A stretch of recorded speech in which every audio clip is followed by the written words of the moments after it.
I was talking to Robbie before we went live, and I thought it'd be cool if any of you have any lead conversion questions.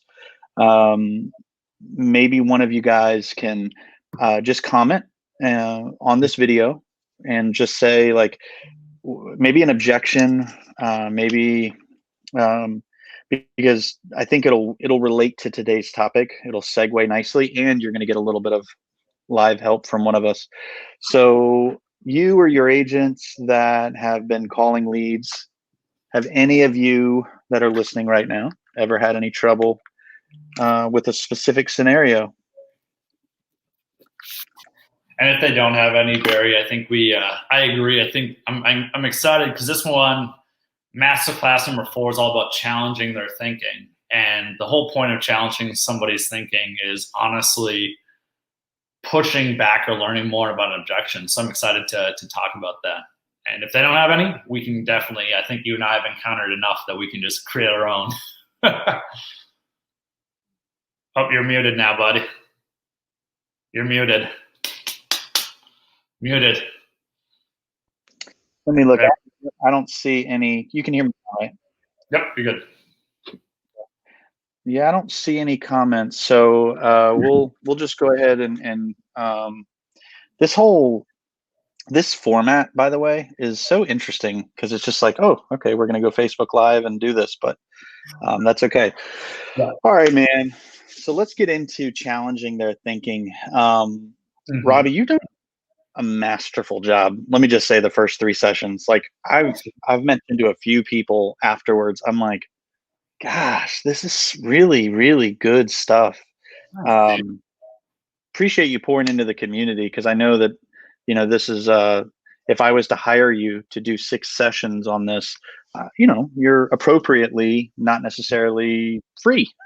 you got to make a living, and the fact that you're doing this is huge. So yeah, when you think about challenging your thinking, like where do you normally start? As odd as it sounds, it's from the moment I start talking to a lead. Usually what it comes down to for me, challenging their thinking is the most polite way for me to put when somebody has an idea they just shared, and if I want to learn more about it or push back against it, I don't want to tell someone they're wrong, right? I think you see it a lot right now that people are trying to motivate people by saying interest rates are so low, or you should buy a house because they're good. Home prices are going to keep going up. And let's be real, nobody knows what's going to happen. Let's quit kidding ourselves. Nobody knows. Yes, those are facts. There is some fact that prices will probably keep going up in the long run for sure. And interest rates are historical lows. People also know these things, right? It's not like they don't know this stuff. You can't turn the news on without hearing about it in some way, shape, or form, that interest rates are at all-time lows. Now, what it really comes down to is when it comes to human beings, like the psychology behind this is oftentimes people get stuck in their ways of an idea, and it's called anchoring in psychology. It's a psychological anchor. And a really good example of this is you could talk to a lead and they'll tell you that they're about a year out because 7 months ago they started saying to themselves, I want to wait about a year till we make a move. Well, now 7 months have passed, and because they have this anchor that they're a year out, when you ask them 7 months later, when do you think you want to make a move, they'll say something because their mind is looking for the quickest, easiest answer. Their mind will draw from the most convenient one, the channel that's already there. So they'll say, well, about a year or so, even though it's 5 months or less, because they're not consciously going through this. Also subconscious processing that's happening. The person I learned it from was Dan and Chip Heath. If you haven't read Dan and Chip Heath's books, there's 4 of them. I don't remember which one it was, but one of their books, they're 2 nerdy brothers who write a ton of like fascinating intersection of business meets psychology and that sort of thing. So really the whole point of challenging someone's thinking is to bring up an opposing idea. Don't tell them that they're wrong for thinking what they're thinking. Bring up an opposing idea for them to think of separately. So Barry, if you said you were thinking about waiting a year, I would bring up a question and say, all right, Barry, so I know you want to wait about a year. So I need to honor you, right? Because if I don't honor what you just said, you're going to think I'm some manipulative a-hole, because I am doing that, and I'm aggressive. Let's be real. But I'm going to say, all right, Barry, so I know that you're thinking you want to wait a year.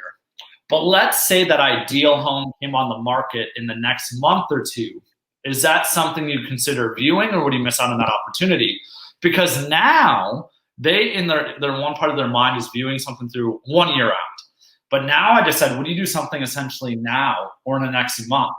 And it's this thing in psychology called shifting the spotlight. You're literally changing the focus of their mind away from one idea to a new one, because they can't simultaneously think of both. But we just got them to shift and look somewhere else. And sometimes they will give you no chance. No way I'm doing that. I'm going to wait until at least January 1st. Because usually what happens is they either like reinforce why they're waiting a year, or they say, you know what, I would probably consider that place. And then guess what I do, Barry, to go to lesson number 2 or 3, I don't remember at this point, was, oh, tell me more about that, Barry. Why is that? What are you looking for? So that's the whole point of it. Challenging their thinking is presenting an alternative that's within the realm of possibilities, that's real, that gets them to see things from a different angle. By the way, this is not like just doing a timeline thing. Ask it all the time. It's like their thinking is something that can be used in so many different facets. So that's really the foundation of this.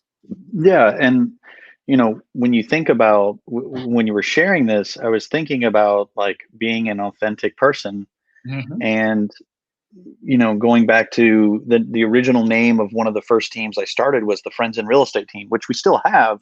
But it's in 2012, I wanted to have a group of agents that it was like you were talking to someone you were comfortable with at a barbecue, and they say something dumb or they say something ignorant with regards to real estate. And in the same way, you'd be like, wait, have you thought about, and then you just talk respectfully as a friend to the person. And that was my whole like vision of agents. And, it's interesting hearing you kind of define these things, because honestly, in many ways I hadn't really considered it from that angle. But I think there's a degree of like, because you're not scripting through that moment, right? Like you're kind of just you're just challenging their thinking. There's no other way to put it. There's just right. no way. Right. Now, if you're not, see, for me, I know a lot about real estate, but like if you don't know a lot about real estate, maybe the agents that are a little bit newer, I think sometimes there's a temptation to not challenge anything because you don't know a lot. I don't know if you've seen that or dealt with agents that kind of have that challenge. You know what I kind of think, Barry, and I might catch some flack for it, but I said this on a webinar the other day kind of impulsively, and it kind of just stuck with me. I think one of the biggest plagues in our industry is we think the way to convert leads is by being an expert in real estate. And don't get me wrong, like I think at some level you need to be competent, right?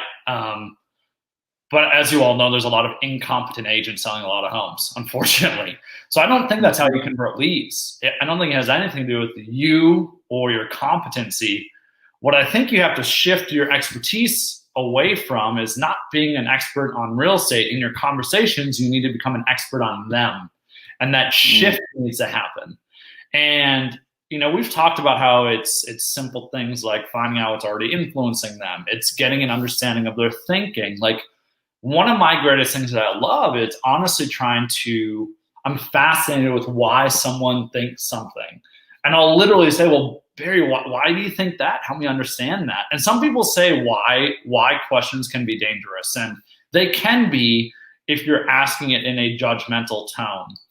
But nobody's ever going to be offended if I say, well, Barry, why is that? Help me understand that a bit better.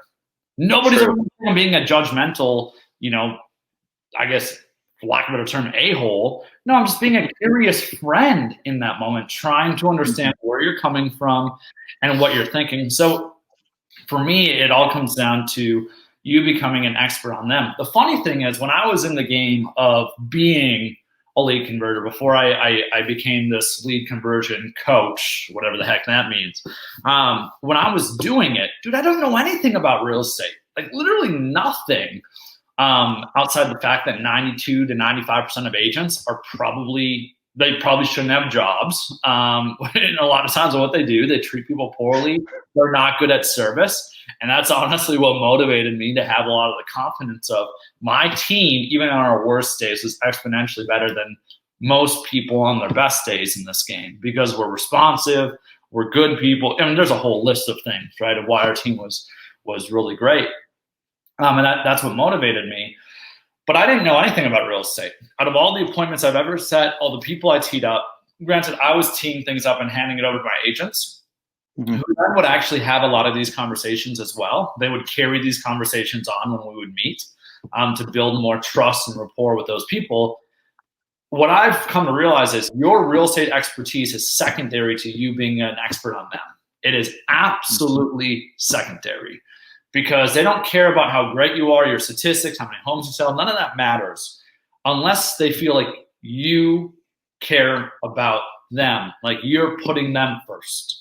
And then at that point, like you have to be competent. You got to be responsive. But those are like a standard. That doesn't mean that you're going to be up here in their eyes. So I hope that. Yeah. No, it does. And it's funny. I was just talking to a new agent this morning on the huddle, and I always ask, I don't always ask, but oftentimes, did anybody do anything at work yesterday notable? Did you have a conversation, an appointment, a closing? And this new agent said, well, we did our pie giveaway yesterday, and where we were giving them away for Thanksgiving. And I called one of the leads that I spoke to and asked her to come. And I said, well, how did it go? Were you scared? And she said, yes. And but they were able to connect face to face, because that was the first time they'd met. And the buyer shared a very emotional story of why they were looking for a home that I don't have time to get into. Sure. But there were tears involved, and they walked away knowing, she's going to talk to the lender today to get pre-approved, and they're going to try to find a home. And I told the clients, partially because of these sessions that I've been doing with you, I said, look, not that you did it to get them, as a client, but by being a good human and caring about them, you got them. You got them. Yes. And so it's very interesting, man. I think I'm kind of bummed in a way that the industry as a whole is trying to quasi push and trick consumers, and your group, Hatch and my team, we're selling 800, 900 homes a year, and we have a very similar mantra: serving others, and putting the person ahead. So before we go into some of the nitty gritty, let me just pause for a moment. And those of you that are watching this conversion class, you need to understand that Robbie and I are coming from a place that you can have very good motives and very good intentions and still sell a lot of real estate over the phone. And I'm sure you would agree, Robbie. Oh, yeah, 100%. And then the other big thing I'll add is, unless you get your mindset in a similar place of ours, of until you adopt a service first mindset, none of these tactics, frameworks, or skills will work the way they should, because you won't be able to build trust, because people will sniff it out. You have to get this service-oriented mindset first. You have to buy into it. It's why we started with it, right? It's why we started with the mindset piece. It's so key. And it's interesting because I do about a webinar a month with random places, right, where I get to talk to top producers, top producing teams. And what consistently keeps happening is the biggest players that I keep meeting out there that are running really successful, profitable businesses that are helping a lot of people, they're putting service first, almost every single time. And the other big word is authentic, right? Your business is different than ours. There was a guy that I met on a webinar. I think it was Friday. I don't remember, man. Everything's a blur in my mind. I think it was Friday or Thursday of last week, and they're selling 300-400 homes. And it's just it's an authentic group of like these fun guys just living life and representing their county, and it's brilliant because it represents them. And I'm fortunate enough that I'm friends with a guy named Miles, and Miles is kind of Facebook famous, Instagram famous. Basically, he's the You Betcha guy. If you've ever seen, like, he does a lot of like bush light stuff, and he talks. And him and I, he's done some hatch coaching stuff with us because he's from this area, and he talks about how you got to be authentic to who you are. And I think authenticity and service really matters in this ball game, and I think we lose sight of that all too often. Yeah, and what we're not saying though is be a doormat, don't influence them. In fact, we're saying the opposite. We're saying serve them and challenge their thinking. And I think most people think serving them means just be agreeable and be a waiter or a waitress. Oh, you want home Saturday at 10? Okay, sure. Would you like fries with that? Like very transactional. But I think sometimes people are like, what's the difference? Well, let me remind you, we're actually telling you to serve them by challenging their thinking. Mm-hmm. And for those of you that are listening and are timid, you need to hear this, because you've tricked yourself to thinking that being timid and being shy and thinking about yourself and not bothering people is somehow honorable. When in all actuality, the most honorable thing you could be doing is challenging their thinking so they can grow and become educated. Dude, that is such a huge light bulb. Like, I hope people take that, because service is not about helping them make the quickest, fastest, easiest decision. It's about making the best decision. And the way you help your clients and you help these leads make the best decision for them is by challenging their thinking, by getting them to think about things from a different perspective. It's purposely asking the question of, you want this, but if you got this, would you be okay with that? Right? Another good example of challenging their thinking to lay into this, Barry, just so people have some tangible, like, oh, I can ask that question going forward, is I would ask, all right, so you have this picture of the ideal house and you only want to spend X amount of dollars. If the ideal home comes in above the amount of money you want to spend, do you want to go up and spend that extra $50,000, or would you be willing to sacrifice on your home? Which one matters more to you, price or getting the right home? So you're presenting alternatives, right? Especially when they're like, well, we don't want to go above 500,000. Okay, gotcha, Barry. I know you're pre-approved up to 600. If that ideal home came on the market at 575, do you even want to consider it, right? So asking challenging type questions like that presents alternatives. Now I get to see a little more influence behind, well, what is Barry thinking? The other funny thing about this is Barry's never, or almost all clients are never making a decision in a vacuum by themselves. There's always other players. Right? Barry, what's your wife's name? Nicole. Nicole, right? So I ask you all this. Nicole might have a drastically different answer than what Barry does, right? If Barry sits here and says that he wants to only stay at 500,000, and she's like, no, if the perfect place came up at 550, I absolutely want to go and see it, right? And that's where it becomes almost like a counseling session. But you need to ask these questions, because a couple, like two people, are never on the same page, ever. It's always, you're basically mediating it. But asking challenging type questions gets you closer to truth. And I think that's like the guiding thing I've learned with human communication is, if you go fast, you're not getting the truth, you're getting the convenient answers.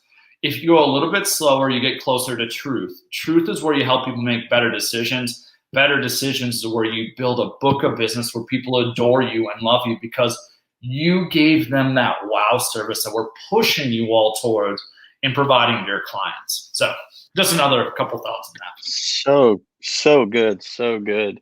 You know, and I think that if they could kind of digest and take on what we just shared right now, I think that there's a huge opportunity for all of us Mhm. to kind of change the industry. And I know that's kind of silly, but you know, really take this on, because my team is made up of like not closers. They're not. Yeah.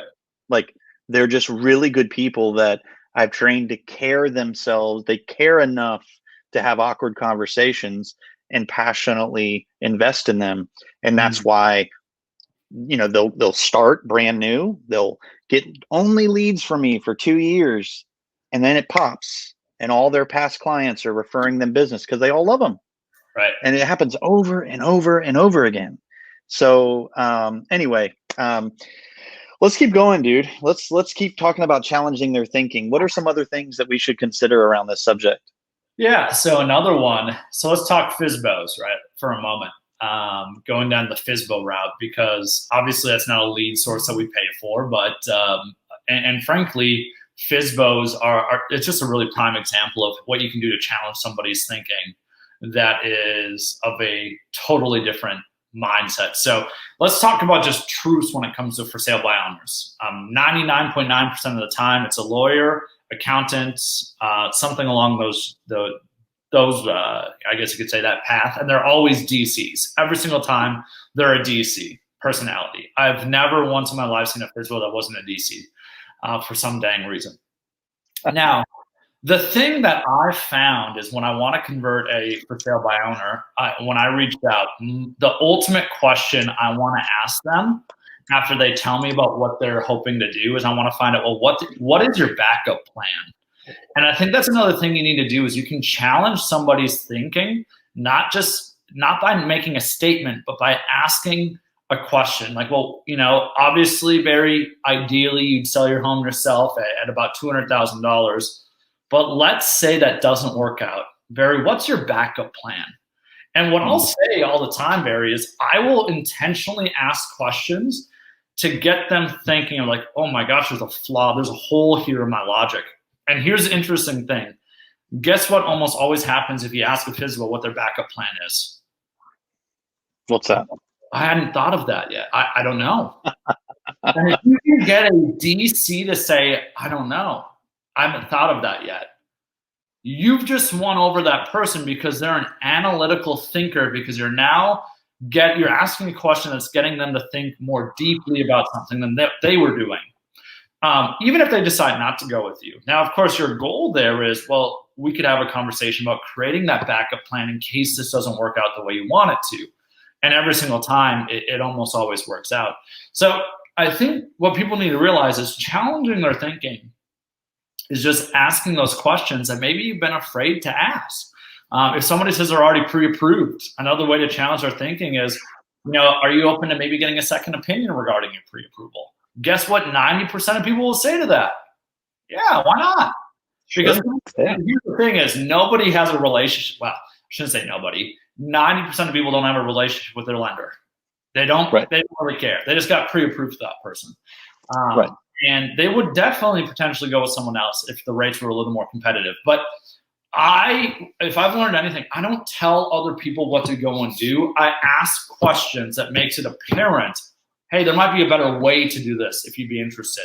So instead of me saying, Barry, could I get you connected with one of my lenders that would give you, you know, a second opinion? I'll say, well, Barry, would you find some value in maybe getting a second opinion regarding your pre-approval? And now the difference is it's your idea, not my idea at that point, right? It's me asking a question. Now, the only way this works is if you see value in that, right? It's me taking a risk. Sometimes you might say, no, not at all. My lender's my brother. Oh, cool. Never mind, then. Screw that. Forget that idea. So, like, it's simple. And I think people are just afraid of hearing no, and I love it. Like, I don't care if people tell me no. So. Right. No, that's it's really good because you're just very plainly offering a suggestion, and you're allowing the person to choose whether or not they want to accept it. I don't know if it's because I love teaching or if maybe I don't know why I do it this way, but the way that I've always offer these suggestions is I'll declare what I believe to be a fact, and then I'm going to ask the question. So like in this case, I'll say around the pre-approval, I don't know if you know it, Robbie, but mortgage companies, they're kind of like shoe stores. You got, everybody sells Nikes, but they all sell different kinds. Okay. And there's different variations. And the person buying the home always wins by talking to more than one person. So I just wanted to give you a little bit of like behind the scenes where you can take advantage of some of this cool stuff that's out there. Have you considered getting a second opinion?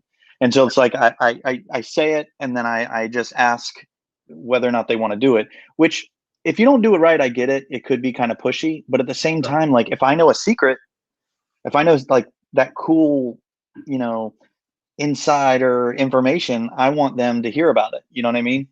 Oh yeah, 100%. And I think you earn the right to educate because you're asking far more questions. And I think where a lot of people go wrong is because they see themselves as the expert, they try to educate only. And if I try to do that, most people find that to be distasteful.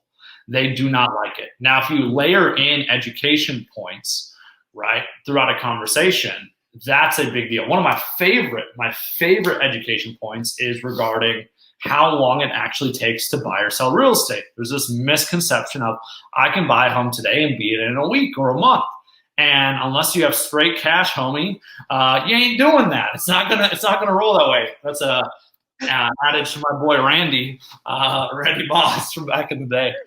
There's a story behind that and a funny gift that we can add to this. Anyways, so the thing I will say, and even if I want to influence someone, I'll ask the question of like, Barry, do you know how long it usually takes to go through the buying and selling process on average? And guess what they'll say? I don't know. Or they'll say, a month or so, a couple months. And I'll say, well, actually, Barry, what we traditionally see is if somebody wants to buy or sell a home, it's about a 3 to 4 month process from the moment they really actively start looking until they're closing and in their new home. So really what that means, Barry, is if you want to be in a home in March of next year, you really need to start the process right now. Does that make sense, Barry? No, well, I know you're scripting, but yeah, it does make sense. It does. Yes, I almost got him. Yeah. But and that's the other thing is I'll ask, does that make sense? Because what I've found, and this is actually for me, like servicing clients, and I have a lot of users that use our messaging plans and systems in Sierra. I have found so many times where I will, number one, like problem solving 101 is, number one, I always need to ask one more question. I don't know if maybe people hate me for this, but all my clients that ask me a question, I always turn into a question back to them every time. Oftentimes people will solve their own problems then, right? Because I want to teach a man or teach a woman to fish. So that's the first thing. The second thing I do after I turn their question into a question, because I'm just very comfortable, we talked about that in one of the prior lessons, is then I will give them my education piece. Then I always end with, does that make sense? So it's question, statement, question. Here's what's really funny. Sometimes people hear something I just said differently and they're confused by it. So when I say, does that make sense? They're like, well, actually, when you're saying 3 to 4 months, why is that? Right?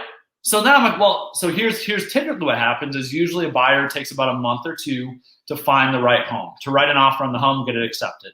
And then the closing process takes about another 45 to 60 days to be safe, depending on each market, right? So now I'm walking through and I'm reinforcing what I just said to them because I just asked a question and then they asked another question. And that's the power of it. So this happens all the time in client servicing, whether it's servicing, like a real estate client. It's what I do. And really, honestly, again, what this really does, Barry, is it gets you closer to truth so much quicker, because when you don't do this, you make assumptions. And when you make assumptions that somebody understands something, then they don't. So that's just right. The question, answer a question, QAQ. No, that's so good. It's so good. And I think, if we're just telling them and just teaching, like you're saying, and not asking a question, statement, question, not only are we not, we have not earned the right to teach them yet, right? And some might ask, well, when do you earn the right? Well, this isn't like a quantifiable thing. This is just, do I have credibility in this conversation? Have I earned your trust in the 33 seconds that we've been talking? And you might think, those that are listening, that that's silly, but just so you guys know, that does happen. Like, they are deciding if they want to hang up the phone or not. And so just keep in mind that when you're listening, you're engaged, and if you're asking really good questions, just so you guys know, it's hard to ask good questions, because I'm leading you to think in a different way. I'm making you look at something from a different perspective. It doesn't take a lot of good teachers. The best teachers know their subject well, and they've mastered it, and they're able to flip it upside down and turn it around and look at it differently. And so that's why when we leave a message or we call someone and they pick up the phone and we say, do you have any questions? We've put the burden of thinking on them, instead of saying, you know what, I know that they're overwhelmed. I'm going to help them parse through what their next steps are. And so yeah. Anyway, I don't want to go too psychological on everybody, but challenging their thinking also means you're thinking for them, and it's like another layer of service. And it even gets into where you're shopping with them. So you've met them, you got them as your client. And I would sometimes, when I'm with the client, I would make observations like, we've seen 7 homes and I've never seen your face light up like it is right now. Tell me why. What's going on? Money. And so money. This translates through from the entire process. And then you're needed, guys, because if your service is relegated to what Zillow can do, then you're not really providing anything of value. They can get that on their own. They don't need you for Zillow. Dude, that's the biggest thing I hope people take from this masterclass is what you and I are describing now is the real estate service of the future. Because if your value proposition is reaching out to leads, offering to go show a home, opening a door, writing a contract, I have some very uncomfortable news to tell you. You will not have a job in 5 years. Your business will fold in 5 years. It will not be around in 5 years, maybe even sooner, maybe 10. And that's because that can be outsourced. What can't be outsourced or altered, in my opinion, or would be the very last thing to go, is a human being that is counseling other people through a decision that's highly emotional, logical, confusing. That's the agent of the future. It's the counselor. Like, we should get rid of the term agent, and we will become counselors, where we're counseling people through the biggest, most emotional decision of their lives.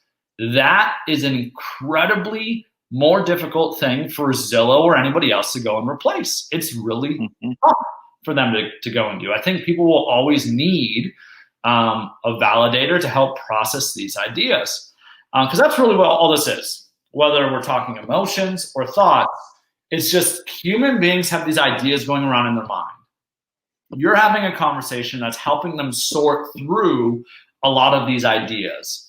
And because they're having that conversation with you, because you're the one that's not just calling to say, hey, let's go show you 123 Main Street, because you're the person that's having the audacity and the confidence to go much deeper. They go deeper for you, right? They want to work with you. That can't be displaced like opening a door. Opening a door is already displaced. Again, in 2-3 years, I don't even know like how many homes will be how many will be self-guided showings. We're seeing it in Arizona. We're seeing it in Florida. We're seeing it in some markets where, and I'm not going to sit here and bash them. This is capitalism, right? It's going to innovate. Frankly, I'd rather do that. I'd rather show you a house without an agent. 100% I would if I could. I'm not going to lie. But the point is that that trusted confidant or confidant, the person that can guide through that decision, that is incredibly difficult to replace. And this isn't just lead conversion. This is like managing your team. These are conversations you have with your kids, your best friend. I had a conversation this morning, Barry, with a coaching client, a kid. I say kid, and he's my age, but a guy I love dearly. And he's going through some crazy hell, man. And I don't want to share his story, but I was able to just be there with him today, you know? And I think that's what humans want, is they just want to know someone's in their corner. And the simple, like, some people say, like, you need to show value. I hear this all the time, dude. Like, show value, send value, show value. And truly what I believe is one of the deepest value propositions you can give is not send listings, but make this conversation all about them. Like, that is, to me, I think it's the highest form of value that is so easy. You don't need to send out all these CMAs and go drop off beer at their house or anything like that. Have a conversation with them that is 100% about them, because I guarantee you this. When was the last time somebody did that for you? You'll probably say, I don't know, years ago? Never? Because I guarantee you there's that one person. Usually it's like a counselor, a really good friend, a church pastor, a youth pastor, that leaned in to your story to hear who you were and what you were hoping to do, and you love that person to death for it. I almost guarantee it. And I think that's the thing that we're talking about, is replacing this idea of just opening doors with providing a level of service that can't be displaced, because it's I don't know if there's any other word besides higher. Like, it's a higher form of service. Like, I don't know another way to put it. Yeah. So no, I think, dude, I think you're spot on. And I think you've really crystallized in my mind, listening to you talk about it, that this is not a Ylopo thing. This is not a lead conversion thing. This is are you going to sell a lot of houses in a few years type of thing? Because I know lots of life insurance salespeople, but dude, there was a Facebook ad from a reputable company, so I trusted the brand, that said you can apply for life insurance via our mobile website in 10 minutes. Yeah. I did it. I got $500,000. Ladder.com? Yes. Yeah, same here. I have 100% of Ladder. Yeah, I was just like, and then they were like, do you want to add your wife to it for, you can get her another 200, and she's she robbed the grave. She's way younger than me. And you can add her. She doesn't have to have any health checks. I was like, and I just told my wife, I was like, I don't want to invite somebody into my house, have them try to sell me more than I need and deal with all that. And so I'm of that same mind. And so let's just, for a second, those of you that are watching this class, I want you to back out for a second, and I want you to realize once again what we're doing. Normally, a challenge your thinking class is overcoming objection class. And it's teaching you linguistics. It's teaching you the right way to phrase things, how to close. You don't give them an option. You say, is it, you want to do it right now or later? All these things. And I'm not saying any of those are bad in and of themselves, but what I'm saying, this conversation is calling you to being an authentic help to those around you. And so when you're doing this, even if you're a shy person, you can overcome that. Because look, as silly as it sounds, you just need courage. You need courage to challenge their thinking. And people think, and I don't remember if I've said this, I never remember what I say or don't say, but I'll say it again if I did say it. People think that if you're courageous, you're not afraid. Yeah. When in all actuality, the only time you need courage is when you're doing something while you're afraid. Amen. And so while you guys are overcoming challenging the person's thinking, I just want you to have enough courage where you say who you are, you hear them backing up off the phone. You can feel it. Yeah.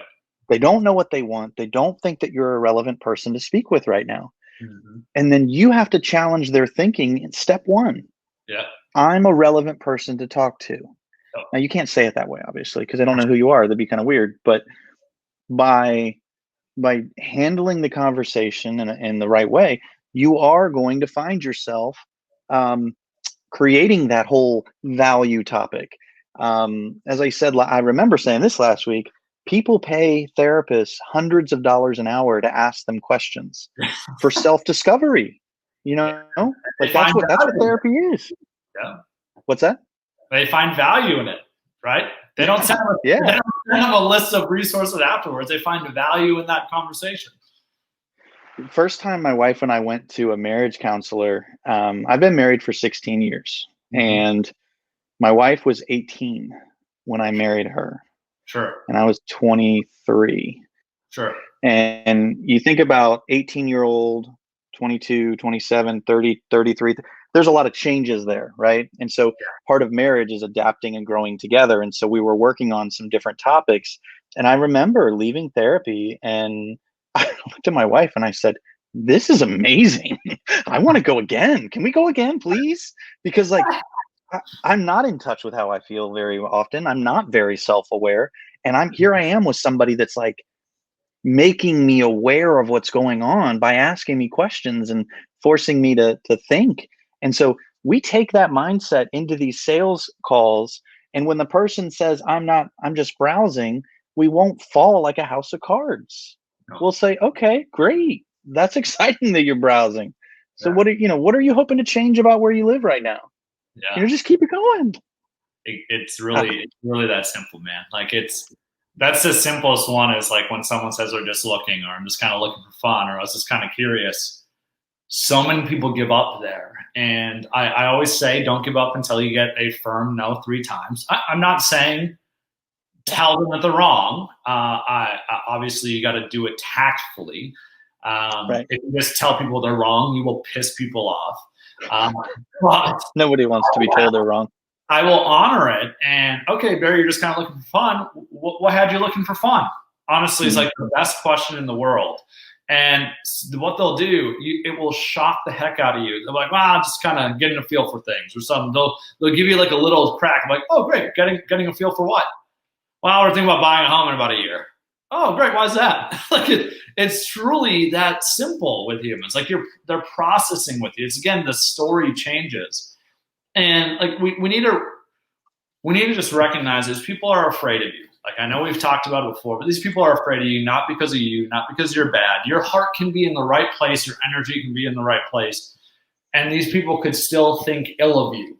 And we can blame that on the sales industry. We can blame it on other people, past experiences, their own upbringing. You don't know who this person is, what they're going through. What I will tell you is if you go ask 100 people, what do you think of salespeople?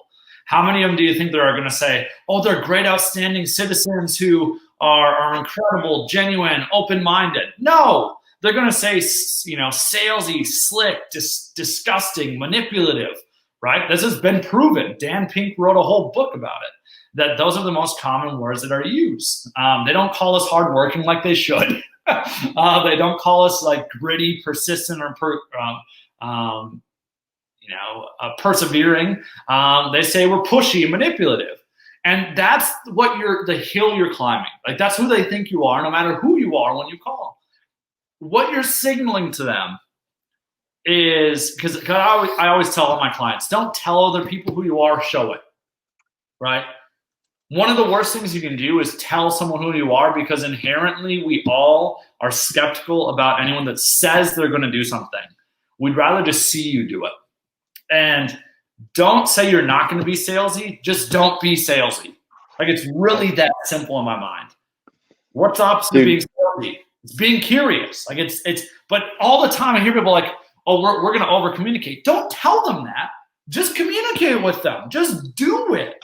Nike has it right. Just do it. Because what happens is when you say you're going to do something, Now they actually start thinking, oh, well, that's what the last person told me. Because they almost did. I almost guarantee it. So anyways, just some Right. So the person that's telling you guys to approach sales this way, Robbie T, is one of the leaders in sales training in the ISA space.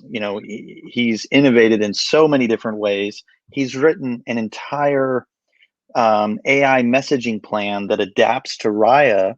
It's the Hatch messaging, right? And this is the approach that you Hatch ISA. This is the approach you used, right?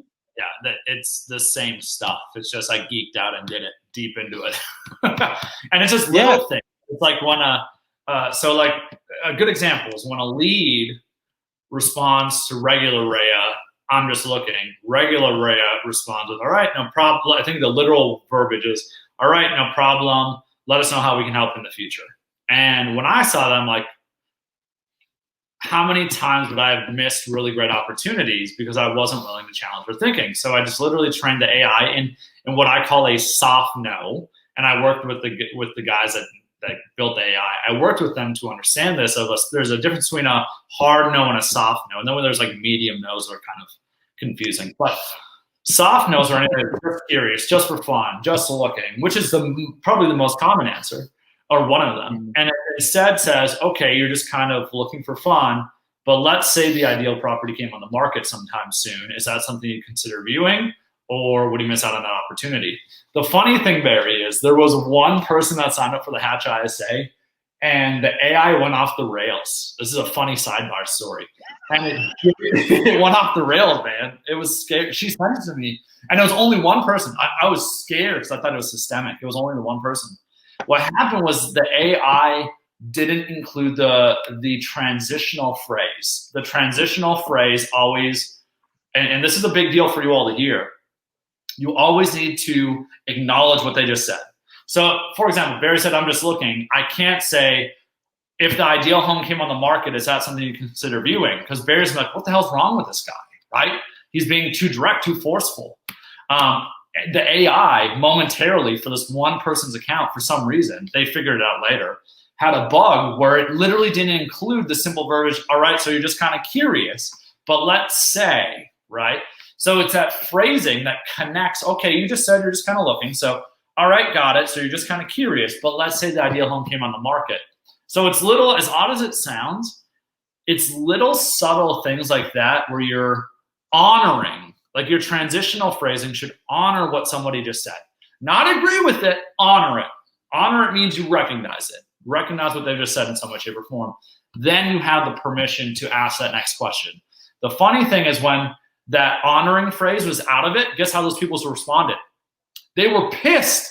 They were like, this is AI. This is a robot. Like they started calling it out. I was like, no, the AI went off the rails. It was hilarious. So I'm not great for that person. I felt terrible, but nothing we can do. Well, hey, I mean, I always tell people robots are never going to be as good as us. Never. But a tremendous leverage play is really what it is. And, not that if I would have asked Robbie if he wanted me to talk about this during the conversion class, I know he would have said no, but, just to highlight it, Robbie took this topic and put feet to it in the Hatch ISA product.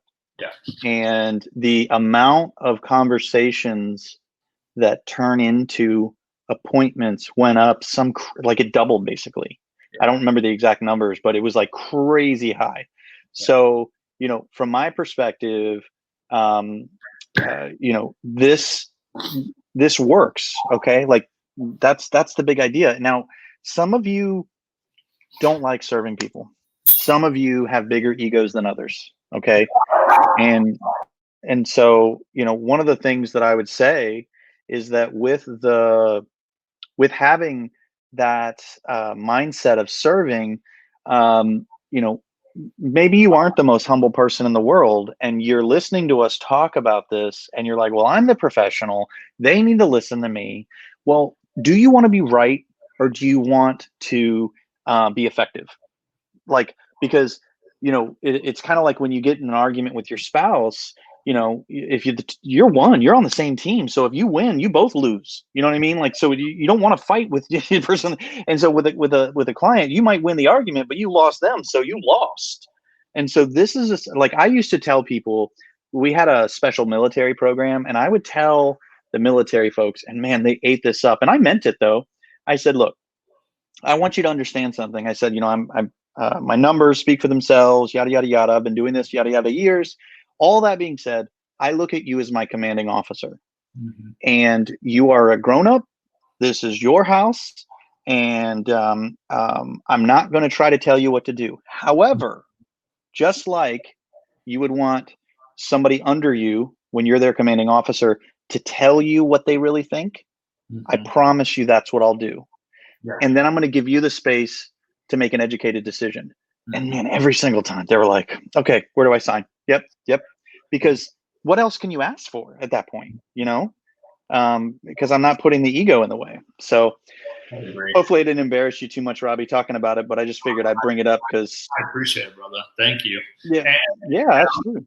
I'll add one more piece that I've learned is, if I'm about to drop some truth that they don't maybe want to hear, because there are times where you're talking to leads that a really good example is people that are seeking out what I call like the unicorns in the market. So they want the horse property for $250,000 with 5 beds and 3 garage stalls, and it's clearly going to cost maybe in your market $350,000. So it's going to be far outside their stated price point. One of the questions I've learned to ask that people are very receptive to is, Barry, can I be honest with you right now? Right? Because it's what happens is what I'm about to tell them now is no longer my idea. It's Barry's idea, because he's given me explicit permission, because they always say yes to that. And then the truth comes out, and it's not me just being this, pushy person. I'm now telling them the inconvenient truth. Or, Barry, on a scale of 1 to 10, how honest do you want me to be with you? Right? And if you say one of those two things, almost always they'll say, well, I want you to be very honest with me, or 10 or a 9, or don't be too hard on me. So maybe an 8, or it kind of lightens the mood a little bit. Then what I'll do is I'll say, okay, Barry, you've told me all about this house you want to purchase. And I got to be honest with you, man. This house you're going to purchase is not going to cost $300,000. The only ones I've ever seen come up are going to cost $450,000.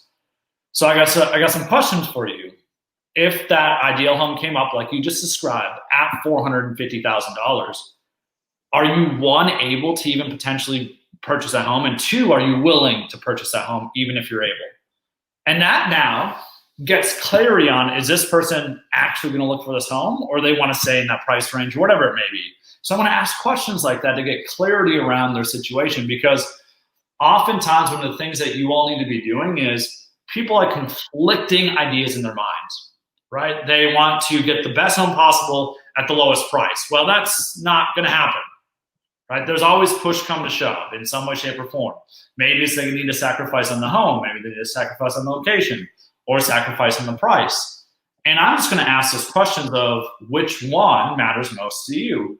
Like, I've never had to, get out there and sell a home, but no offense, I think I could get out there and crush it, because all I would do is just ask the questions all day long, and I would just help them make the, I would ask these questions on the front end. That way, when that ideal property comes up that's $75,000 more than what they said they wanted, I know I need to get them in that house like that, because they told me, of course, we'd consider it.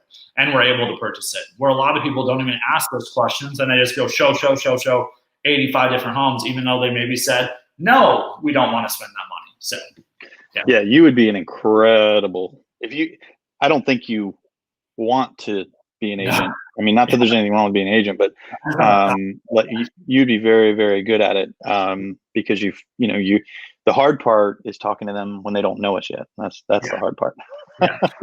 Yeah. So anyways, that was the last challenging little thinking I wanted to add into is the truth teller statement. That right there of, can I be a truth teller? With expireds, this is a really big thing. Expires are canceled where they're $100,000 overpriced, and their other prior agent won the listing by saying, yeah, we'll list it at $600,000, even if it's a $500,000 home. And if I say, Barry, can I be honest with you, man? from what I can tell, that this home traditionally in the market is going to sell right around $500,000. Do you want to would you be willing to even sell it down at that mark, down around 500,000? And maybe they're going to tell me an answer, and they're going to say, no, we got to sell at 600. Well, right. I'm not in the business of just getting a listing to get a listing. I don't know about you all. We're in the business of helping people sell their homes, not just list it. So for us, we're not going to go list it. Anyways, that's a digression. No, yeah, absolutely. I like, do you mind if I'm candid? Do I have permission to be candid with you as well? And I have found that for many, it's a breath of fresh air. Yes. It really is. When you can be candid without your ego being involved, AKA you don't need to be right. Yes. It's not about being right. If it's about being right, you lost. Mm-hmm. Okay. Just as a salesperson. But if it's about, just telling the truth from your perspective in a respectful, non-arrogant way, it's a breath of fresh air. People are going to appreciate it. They really are. And I love telling industry secrets. So like in that example you gave, I mentioned something about the financing, but then with the overpriced listings, I say, look, I don't know if you know this or not, but there are agents that are so focused on getting a house for sale. And I'm not going to say why, because the circumstances are different, that they'll just list it for whatever you say so that they can get the listing. And while like I understand what they're doing, I'm not making this about me getting a listing. I'm making it about you selling your house. Correct. And they're like, wow, yeah, that's interesting, and so Robbie, dude, I always come away from this feeling like I just got an amazing coaching session, to be honest with you. So I just appreciate you letting me tag along, to be honest with you. That's fun, dude. And you bring a lot of good thoughts. You had a couple of light bulb moments that were really big today, and I appreciate it. The only thing I'm disappointed is you didn't have sushi or edamame today. So I know. That's my bad. I think we normally did this on Wednesdays. Is that what it is? Yeah. This one somehow got moved to a Tuesday at noon Central. I asked Kiwi about that. I don't know how it happened, but that's actually what. Kiwi's like, you all just talking crap about me over there. Not. Oh, you're muted. You're muted, mate. Crikey, there we go. Crikey. This Thanksgiving thing got in the middle of the week. It's kind of screwed things up. So that makes sense. Yeah, good point. I still thought it was Wednesday. All right, we're all good. Cool. Sounds good. Thanks, Kiwi. Thanks, Barry. Appreciate you, brother. Yeah. Thanks, boy.